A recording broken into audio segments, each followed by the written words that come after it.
Hi, welcome to the Capital Coffee Connection. And I'm Liz Hirsch-Naftali. And today I'm really excited because I have Congresswoman Jasmine Crockett from Dallas, Texas. And this is one of the people that I've never met before, but I have admired and watched. And so today, and really it's a funny story because my friend Ellen, a few months back, she said, "Oh, you have to meet Congresswoman Crockett. She would be perfect for your podcast." So here we are today. Thank you, Ellen. And thank you, Congresswoman, for joining me today. Absolutely, Liz. I look forward to the conversation. Well, great. So we are going to talk mostly about heart and humanity. We really do not delve into politics and policy, although you are a leader, so it can jump in here. But really, the goal here is just to get to know who you are, because I believe that a lot of people just don't get to know who our elected leaders are and really why they serve, and that it is because they have a heart and they have humanity and they bring that to the work each day, as difficult sometimes as it can be. And this is an opportunity for people in a short period of time to really get to know who you are. Yeah, absolutely. So one of the things, I'm going to change up what I usually do, and I'm just going to, I was reading about you and watching, and you are fearless and you are forceful. And one of the things that I was so respectful of is that you really know your W's: why, when, where, who, about your story. And I thought that I would just start by asking you a few things that you had said and just your thoughts on them, because you are a powerful woman, powerful leader, and you say these things that I think are just amazing. And I'd love to know where they come from. Okay. So one of the things you said was, "I speak truth to power." It's interesting coming out of the courtroom and going into committee rooms. The things that I've said or the things that I've seen coming out of the courtroom, I think has allowed me to have a very realistic view of what's really happening with real people every single day, whether we're talking about a criminal case, which in the criminal cases, we get everything. It's interesting. I was talking to another colleague who used to be a prosecutor, and she said, "You really are a criminal defense attorney." And I said, "Why do you say that?" And she said, "Because y'all have to be social workers too." And I just see it all over you. And it's true, because we are always trying to get to the heart of like what brought us here today. Like, I don't necessarily believe that people are just born bad or born to get in trouble.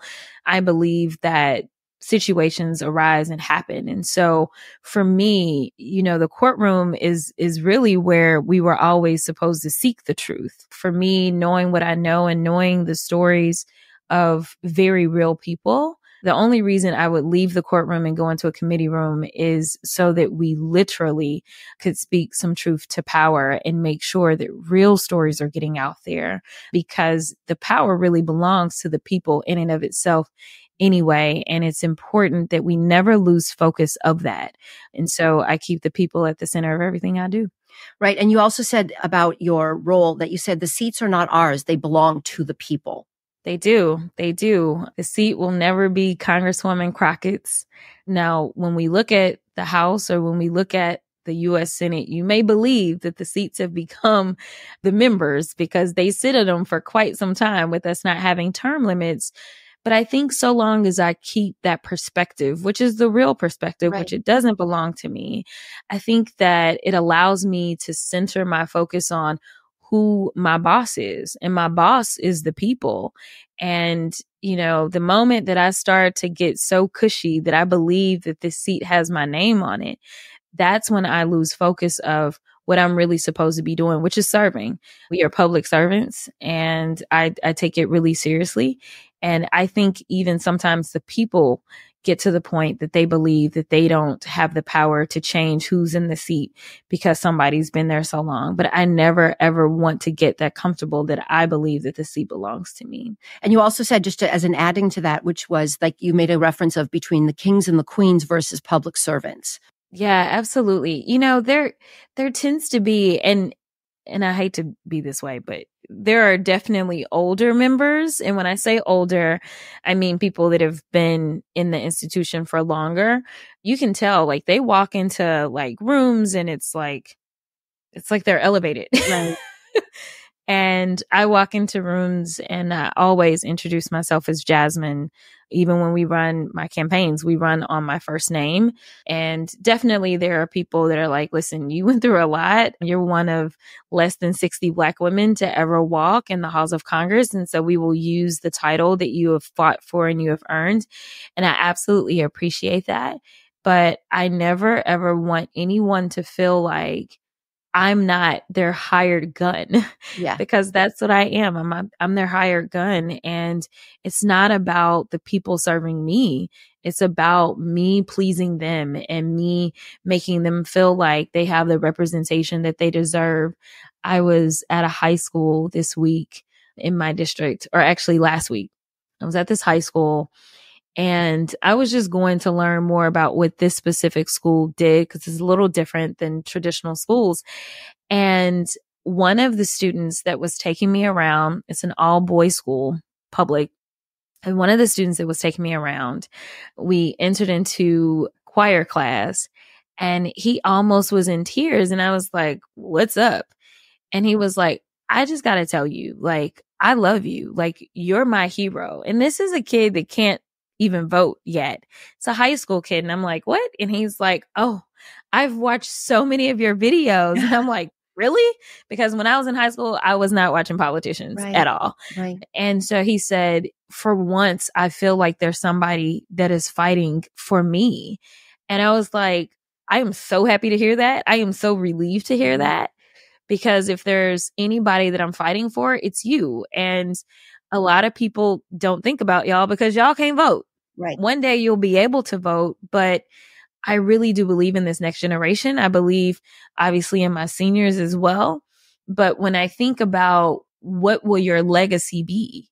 What will people think that you fought for? I want to make sure that there's a democracy that survives for these amazing kids that are coming up right now. I want to make sure that there's actually clean air and clean water for them to have. Like, I want them to have so many more opportunities than I ever did. I hate the fact that Roe has been rolled back and that this happened in my generation, right? Like, I don't think that there should be a world where young women don't have access to the healthcare that they deserve. I don't think that women should ever be considered second-rate citizens. These are the things that I care about, that I fight for every single day. And to have a kid who can't even vote that can recognize that to me is the pat on the back that I need, that tells me that I am doing the real work, because not only am I getting it done, but for you to recognize and feel like you're being represented when so many people feel as if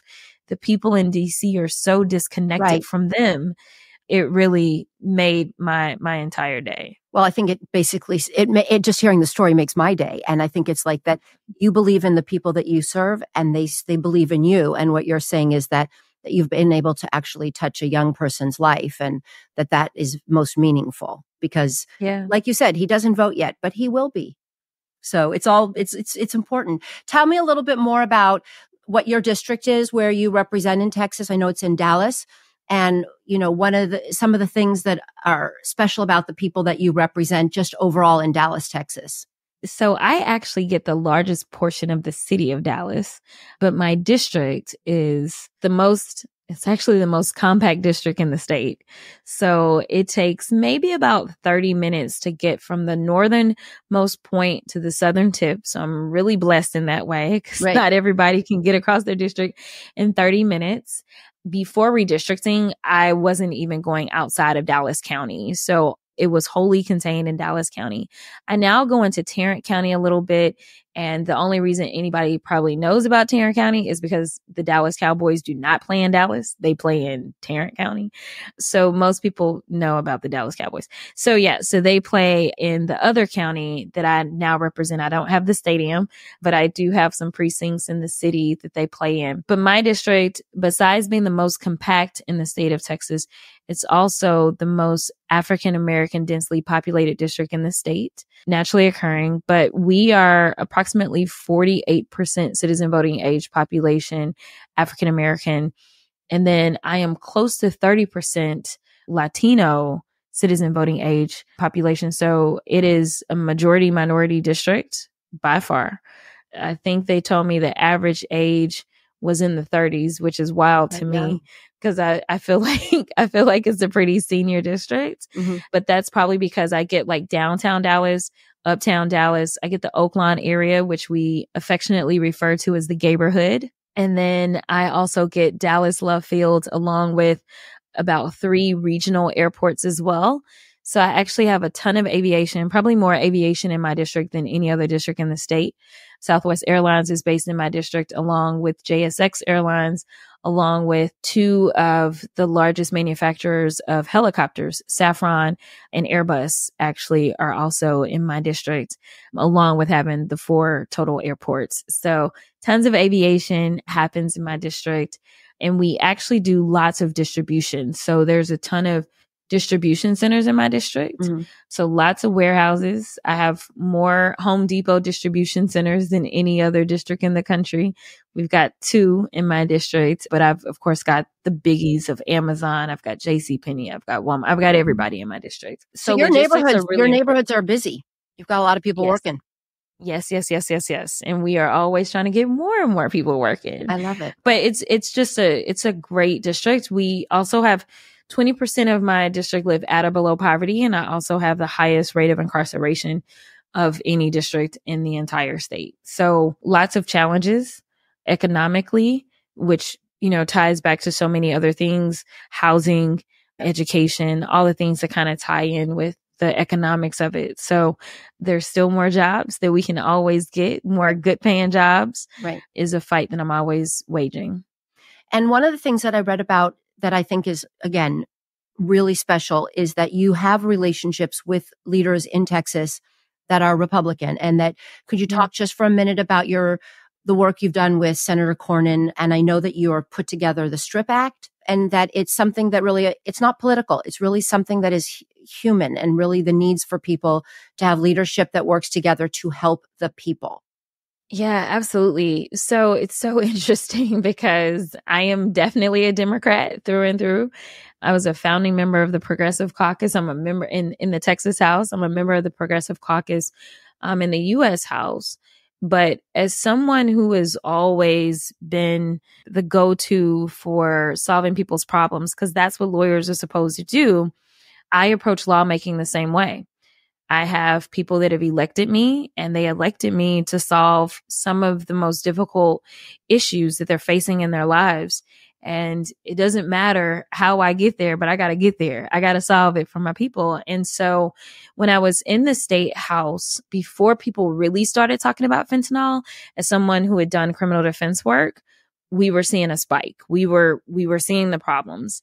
And this is something that I started working on, which was to decriminalize fentanyl testing strips, because there's always been kind of this one approach to drugs and crime. It's just a matter of, they're on drugs. You know what? We need to increase the sentences, and that's going to fix the drug problem. And somehow the United States still hasn't fixed the drug problem. Yeah. But as someone who better understands addiction, and as I used to talk to my mental health clients as well as my drug addicted clients, I would say, right now you're hurting for whatever reason. There's something that is hurting you. For my mental health clients, I'd say your mind is hurting you right now. And normally when you're hurting, we would put you in a hospital.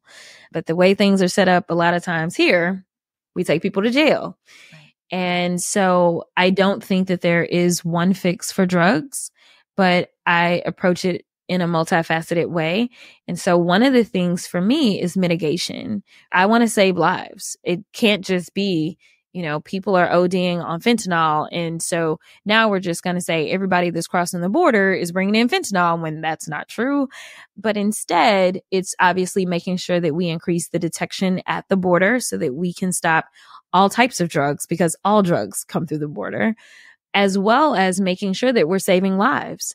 And so that means that when somebody is addicted, most of these people are struggling with an opioid addiction.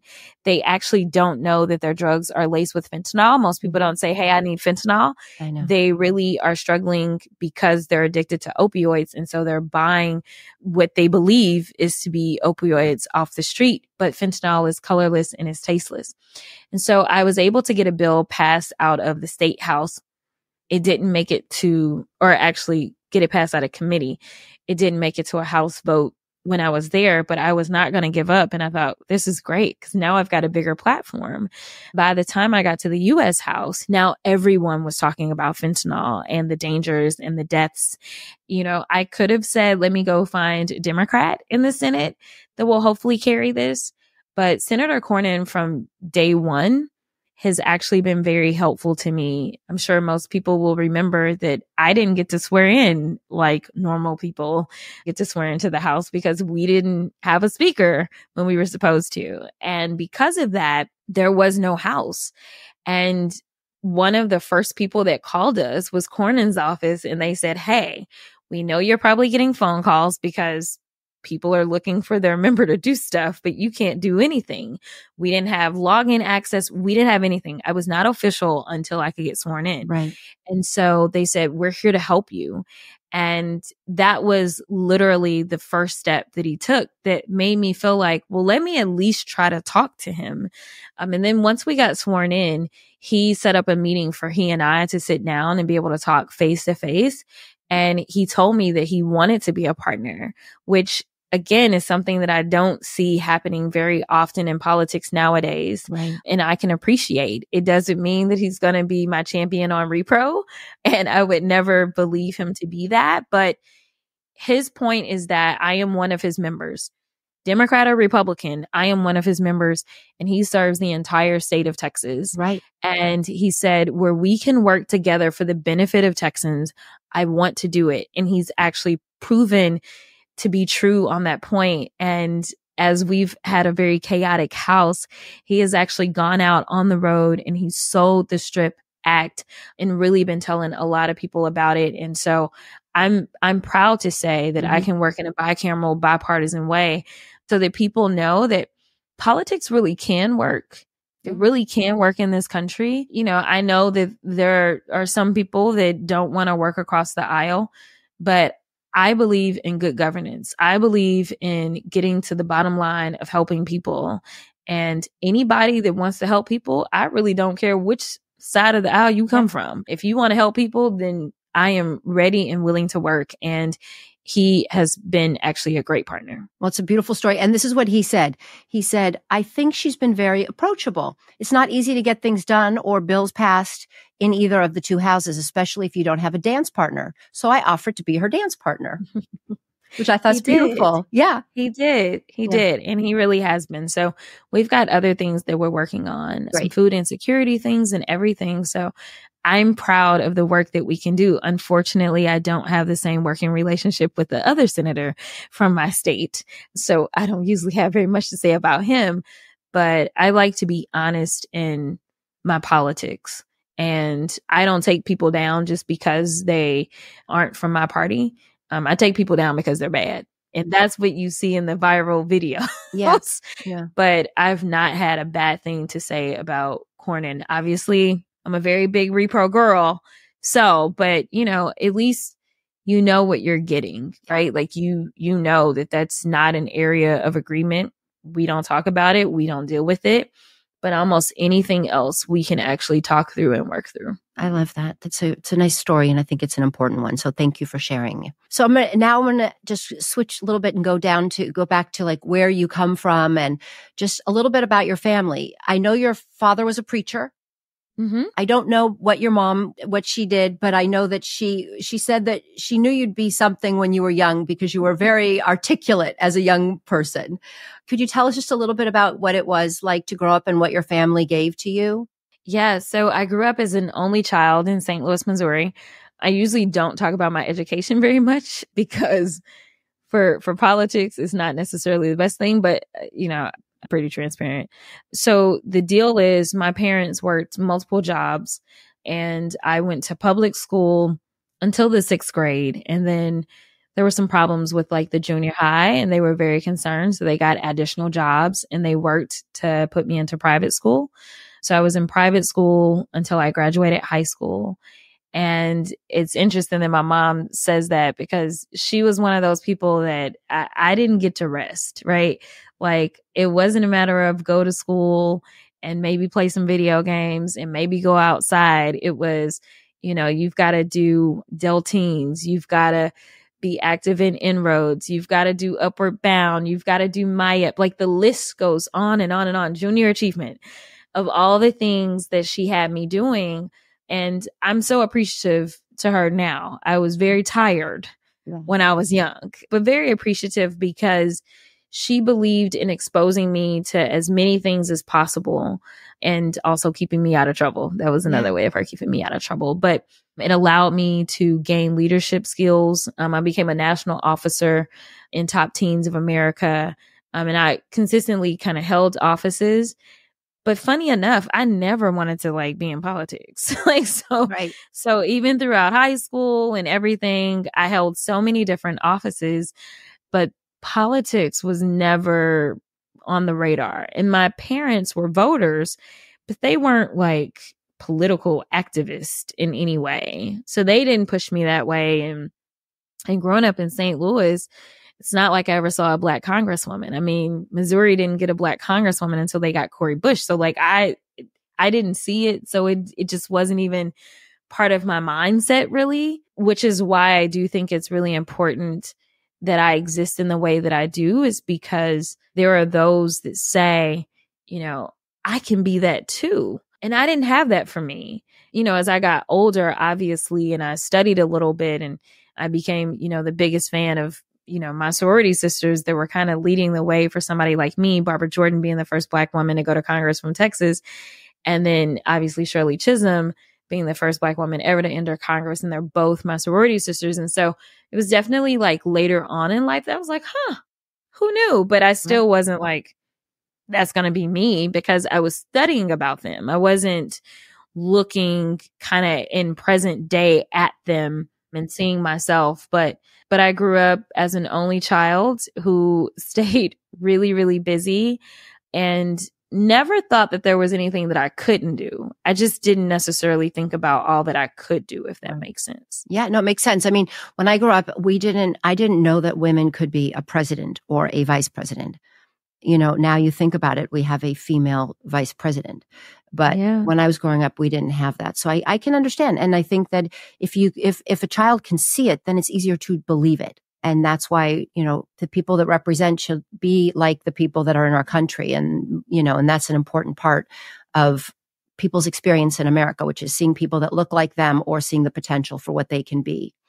Did you have a teacher or somebody in school that really inspired you? I will say that my favorite teacher in life was always Miss Taylor from elementary. I don't know what it was about her, especially thinking back that far, but it was just a matter of love that I always felt from her. Mm-hmm. But then if we fast forward to college, the person that pushed me to law school was my mock trial coach, which I wasn't supposed to do mock trial, but he recruited me for it as I was performing in Little Shop of Horrors on campus at Rhodes. And it was interesting because he reached out to me here recently. It was probably about a month ago, and he sent me an email talking about how proud he was of me. Wow.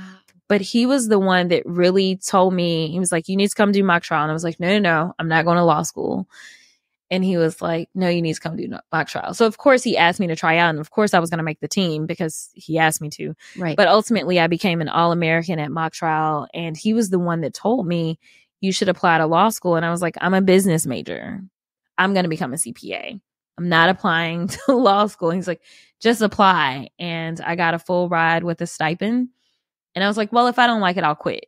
But I never would have been in law school, in my opinion, but for his nudging along with being the victim of a series of hate crimes on campus. It was kind of the combination of the two.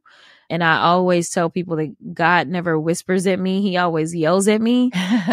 And so it's always coming from every kind of angle where it's like, all right, I get it. Fine. And yeah, but Jasmine, you listened. There's a lot of people that get yelled at and they don't listen. They just, you listen, you're like, whoa, there's something here for me. You're absolutely right. I mean, it's wild because, I'm like, when they write my life story, it's not what you would think of. It's not traditional in any way when it comes to kind of entering politics. But, it's the work that I did in the law that drove me to actually want to write legislation. I never would have been on this trajectory, but for kind of those many steps. And then there were just amazing professors in law school that always had my back and always just were like, you're going to be amazing. And they still check on me, some of them, which is wild. I love it. One literally just passed away at the end of last year, but she was like my research professor, and she would check in, she would send me messages on Facebook, and she would tell me how proud she was and that kind of stuff. And so, those are the people that you always want in the classroom. Those are the people that you want in whatever profession they're doing, because those are the people that are doing it because they actually love it. She wasn't there just to get a check, because I graduated law school almost 20 years ago and she still was keeping up with me, right? That's the type of love that she poured into her students. So Professor Spearman will always be one of my forever loves. But yeah, so many people along the way. Yeah. And what advice would you, like, when you speak with young people, and I mean, I know this young man was really inspired, but like, what would you say to them as like, to encourage them to seek their dreams, but also maybe public service, which is a place that is sometimes daunting and not feeling like, I have a place here. When I speak to so many young people, I try to speak in a language that they can understand. Right. I think it's a skill set that comes with being a trial attorney. You always want to know who your audience is. You never want to speak over a jury's head. You always want to assess kind of who your jurors are, that kind of stuff. And so with them, number one, I always try to make sure I meet them at their level. Number two, I tell them about how much further ahead in life they already are than I ever was. Because you may see me here and you may believe, oh, she obviously, was this poli-sci girl and she interned on the Hill and she did all these things and I did none of them. Right. And somehow I ended up here. But the fact that they even are communicating with a member of Congress, right? If they're talking to me, they're light years ahead of where I was. I honestly don't remember the first member of Congress that I spoke to, but I was fully grown. Like, this was, most likely, I don't even know if I talked to any before I entered the House. I did. Yeah. I talked to my predecessor before I entered the House, but she may have been the first member of Congress that I ever had a conversation with. And I was in my 30s, right? Before I ever did. And so, for them to hear these stories, these real life stories of my life, and recognize, if I got here, yeah, you definitely can get here because you're already so much further ahead of me. And I also just tell them that you really shouldn't go after money. And maybe an older version of me will say you should have went after money, but I'm still my bleeding heart liberal right now, because I've always said that the money will come so long as you walk in your purpose that God has for you. And so, there are those that were like, you'll never make money as a criminal defense attorney. Criminal defense attorneys do not make a lot of money, but I really love what I did.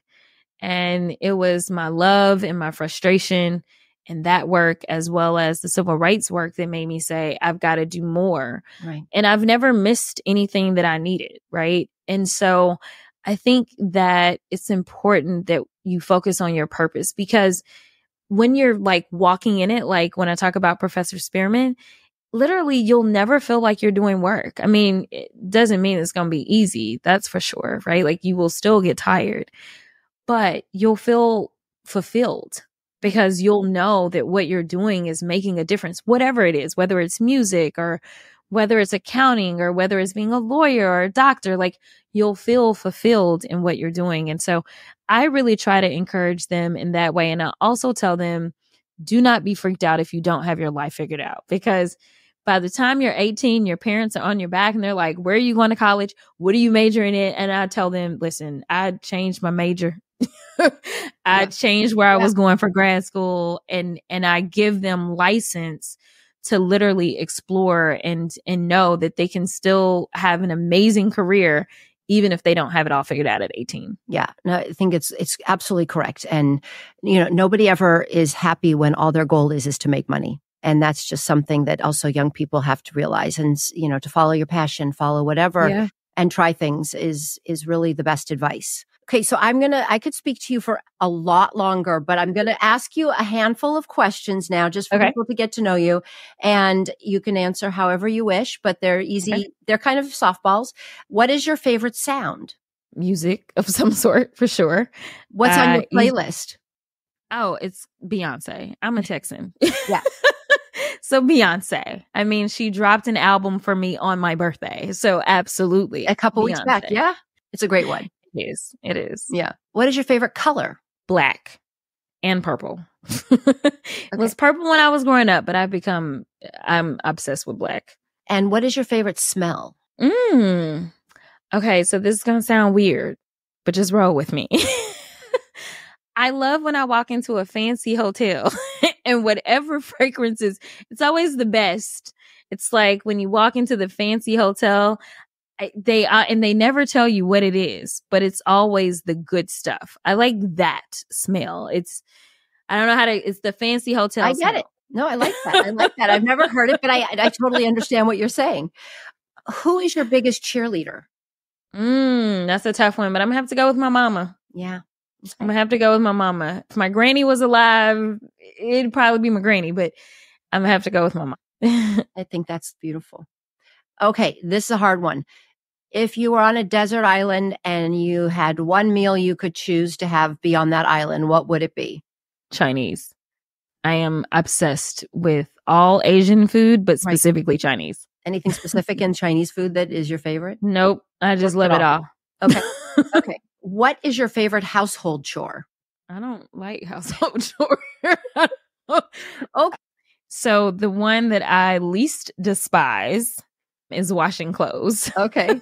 Well, you're too busy anyways, so it's all good. It's all good. What is your superpower? I mean, I think I've heard it throughout this, but what do you feel is your superpower? What do you possess that you think is, gives you each day something special to go out and do the work you do?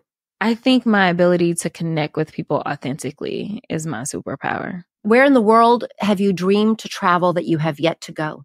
Oh, I've dreamed and I've yet to go. I'm going to say Ghana. So they do a big New Year's celebration. So I've always wanted to do New Year's in Ghana. My mom and I did New Year's in Australia, which is a huge thing as well. But I really want to experience New Year's in Ghana. It looks like a great time. Do you have like a mantra that you live by? Something that like when you're just down or you're just frustrated that you repeat to yourself? Everything happens for a reason. I believe that. So even when it's the bad things, I'm looking for what is the reason? What am I supposed to get out of this? What is the lesson? What is the good that's going to come? Everything happens for a reason. I ask all of the elected leaders, and very, very diverse, the same question at the end. What does joy mean to you? What brings you joy? And how do you share joy with others? What does joy mean to me?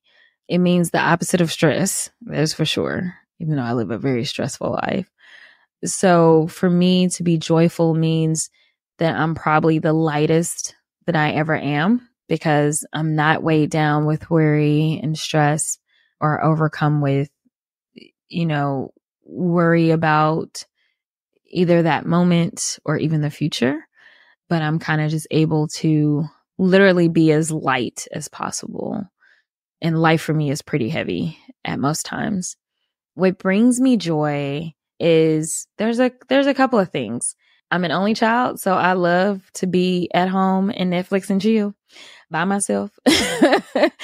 But honestly, seeing the pride in my mom's eyes is probably one of the most joyful things ever, because when you're growing up with my parents, I could have straight A's and I still felt like it was never enough. I never thought that, and it was just because they pushed me so hard.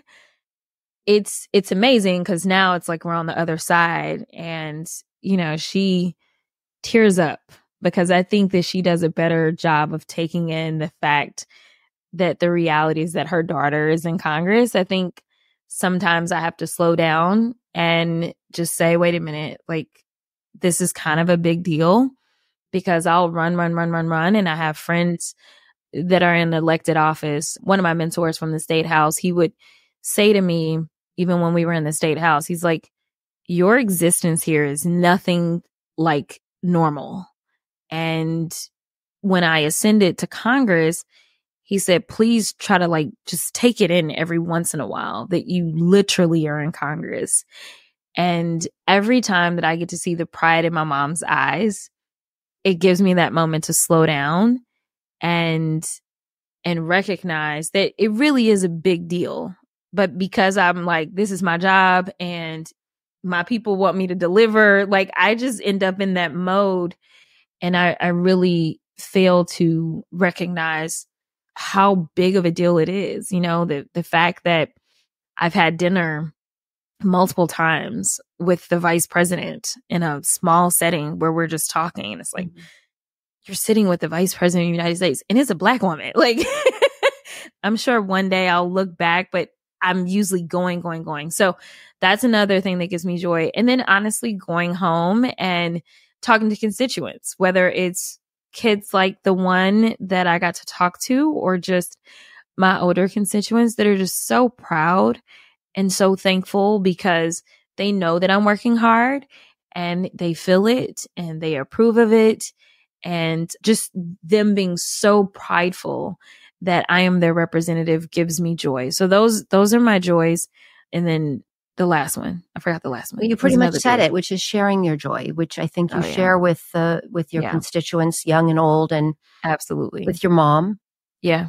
And, you know, I when you talked about your mom, I kind of teared up because just imagining what she, you know, how much she pushed. And by the way, also knowing that, you know, raising kids isn't easy and kids push back and you still have to be their North Star so much because they're kids and we need to give them the direction. And your mom obviously really believed in you and loved you and pushed you, but knew who you were and what you could accomplish. And through that, she's given so many people you, and that is a blessing. And I just say thank you. And I have nothing else to say, but I'm really impressed. And I look forward to meeting your mom one day. She would love it. Lord have mercy. Yeah. She's loving this ride. But Liz, you're phenomenal. Thank you so much for taking the time out to give me a break from just doing interviews that are completely political and being able to share a little bit more of myself. Well, thank you, Jasmine. And I look forward to meeting you in person one day real soon. Absolutely. Hi, it's Liz. Please join me every Tuesday for coffee to talk about heart and humanity with our elected leaders. Ciao.